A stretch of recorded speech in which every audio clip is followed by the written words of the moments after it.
তোমরা আমাদের কথা কেন শুনবা জানো? কারণ তোমাদের যে সময়টা তোমরা আছো এই সময়টা আমরা পার হয়ে গিয়েছি। আমরা জানি আমরা কি ভুল করেছি, আমরা জানি আমরা কি ভালো কাজ করেছি। এই জন্য বড়দের কথা সবসময় শুনবা, কারণ বড়রা যদি সফল নাও হয় তারপরেও তারা জানে তারা কি ভুল করেছে, তারা জানে তারা কি ভুল করেছে। আজকে তোমাদের এখন যে অবস্থা তোমাদের জীবনের, this the very crucial moment for you.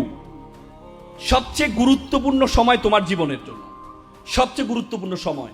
এখন তোমাদের মধ্যে গায়ে ধরবে যে ভাইয়া এই গুরুত্বপূর্ণ সময় শব্দটা তো অনেকবার শুনেছি, এই শব্দটা তো অনেকবার শুনেছি। তোমরা যখন ক্লাস 5-এ পড়ছিলা, পিএসসি পরীক্ষা দিতে যাচ্ছিলা, তখন মা বলেছে this is a very important exam for your life. তখন তুমি পিএসসিতে A+ পাইলা। এরপরে ভাবলা যে এটাই মনে হয় শেষ। এরপরে জিএসসি যখন আসলো তখন মা বললো যে this is a very important exam for your life. তুমি তারপরে বিশ্বাস করে জিএসসিতে A+ পাইলা। এর 2 বছরের মাথায় আসলো কি এসএসসি পরীক্ষা, বলো যে it is a very important exam for your life. তারপরেও তোমরা বিশ্বাস করে A+ পাইলা, A গ্রেড পাইলা। এখন আজকে নবীন বরণ কলেজে আসছো, স্বাধীন জায়গায় আসছো, এখানে এসে আমি বললাম is the very important exam for your life, তখন তোমাদের কাছে এটা বিশ্বাসযোগ্য নাও হতে পারে, ঠিক না? না হতে পারে না? কিন্তু ভাইয়েরা বোনেরা, তোমরা আমাদের কথা কেন শুনবা জানো? কারণ তোমাদের যে সময়টা তোমরা আছো এই সময়টা আমরা পার হয়ে গিয়েছি। আমরা জানি আমরা কি ভুল করেছি, আমরা জানি আমরা কি ভালো কাজ করেছি। এই জন্য বড়দের কথা সবসময় শুনবা, কারণ বড়রা যদি সফল নাও হয় তারপরেও তারা জানে তারা কি ভুল করেছে, তারা জানে তারা কি ভুল করেছে।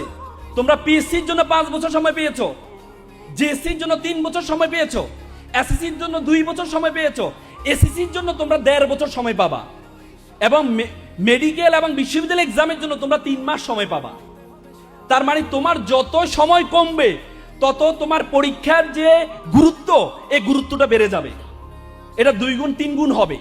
এজন্য এখন যে সময়টা মাত্র 1.5 বছর সময়, এই 1.5 বছর সময় তোমার জীবনের জন্য সবচেয়ে গুরুত্বপূর্ণ। মাত্র 1.5 বছর সময়, এই 1.5 বছরের সময়ের মধ্যে দেখবা 6 মাস 1 বছর খেলে দুলে কলেজের পরিবেশ বুঝতে বুঝতে তোমাদের চলে যাবে, পরিবেশ বুঝতে বুঝতে তোমাদের চলে যাবে। কিন্তু দেখবা যে ইন্টারের পরীক্ষায় যে প্রশ্নগুলো আসে এবং বিশ্ববিদ্যালয় মেডিকেলে যে প্রশ্নগুলো আসে তার 80% প্রশ্ন আসে ফার্স্ট ইয়ারের বই থেকে। তোমার যে অংশটা ফার্স্ট ইয়ারের যে অংশটা, এই অংশ থেকে। এজন্য তোমাদেরকে এই সময়টাকে গুরুত্ব বেশি দিতে হবে। এই গুরুত্বটা চাইনিজরা একটা প্রবাদ বলেন, তুমি যদি 1 বছরের ফলাফল চাও তাহলে তুমি মাছ চাষ করো, তুমি যদি 10 বছরের ফলাফল চাও তাহলে তুমি গাছ রোপণ করো, আর তুমি যদি 100 বছরের ফলাফল চাও তাহলে তুমি মানুষ চাষ করো। আজকে মানুষ চাষ করার জন্য বাংলা ইসলামী ছাত্র শিবিরের চমৎকার আয়োজন করেছে তোমাদের জন্য। একটা করতালির মাধ্যমে তাদেরকে অভিবাদন জানাও।